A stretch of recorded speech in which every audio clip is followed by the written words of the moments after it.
Bismillahirrahmanirrahim. Assalamualaikum warahmatullahi ta'ala wabarakatuh.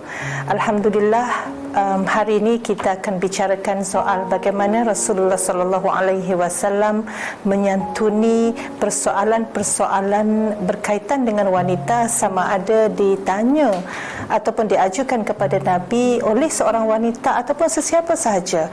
Ya, jadi di zaman Rasulullah ada seorang wanita yang digelar Ummu Salamah, tetapi namanya adalah Asma bintu Yazid, yang juga digelar sebagai Khatibatun Nisa, iaitu seorang wanita yang sentiasa menjadi juru bicara kepada wanita, ya, apabila ada isu-isu berkait dengan wanita yang mereka nak tanyakan kepada Nabi.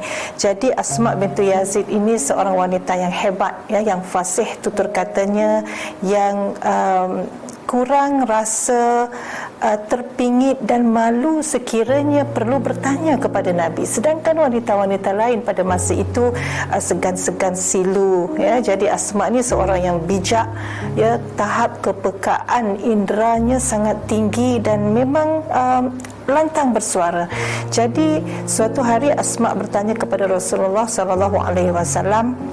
Ia katanya, wahai Rasulullah, engkau bagaikan ibu dan bapa kepada kami. Ya, aku di sini adalah untuk mewakili wanita. Allah telah mengutusmu, wahai Rasulullah, kepada lelaki dan wanita, dan kami beriman kepada engkau dan kepada Tuhanmu. Aku ingin memberitahumu bahawa kami tidak sebebas orang lelaki, ya, dan perbuatan kami terbatas dalam lingkungan rumah tangga semata-mata.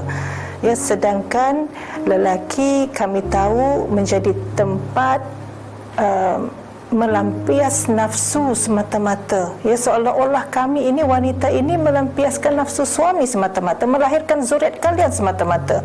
Ya, jadi berbeza dengan kalian. Kalian boleh berjihad di medan perang, kalian boleh menziarahi orang sakit, kalian boleh solat berjemaah, kalian boleh menghantar jenazah, banyak kebaikan yang kalian boleh buat. Tapi kami tidak ada apa-apa, hanya dalam rumah tangga. Jadi Rasulullah berpaling kepada sahabat-sahabat yang mendengar soalan itu dan bertanya, pernahkah kalian mendengar soalan yang begitu baik daripada seorang wanita? Sahabat-sahabat kata, sungguh kami tidak pernah mendengar dan tahu bahawa ada wanita sebijak ini. Lalu Rasulullah menjawab, adakah kamu tahu bahawa wanita yang merawat suami yang sakit, ya, yang patuh kepada perintah suaminya, maka dia mendapat pahala yang setara seperti mana orang lelaki, ya, yang kata berjihad tadi, yang kata pergi menziarahi orang sakit, menghantar jenazah ke kubur, solat berjemaah, berperang. Ya, jadi itulah juga pahala yang diperolehi oleh seorang wanita yang duduknya dalam rumah, yang merawat suami yang sakit, yang juga patuh kepada perintah suaminya. Masya Allah, mendengar itu kata Asma, la ilaha illallah.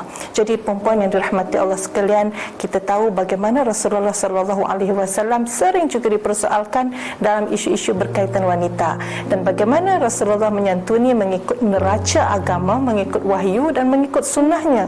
Dan itulah pesanan kepada kita semua, ingatan kepada kita semua supaya menjadi wanita yang solehah, dan jangan bimbang dengan keupayaan dan kemampuan kita sebagai seorang wanita, kerana di sisi Allah hanya yang bertakwa sahaja yang dekat dengan Allah.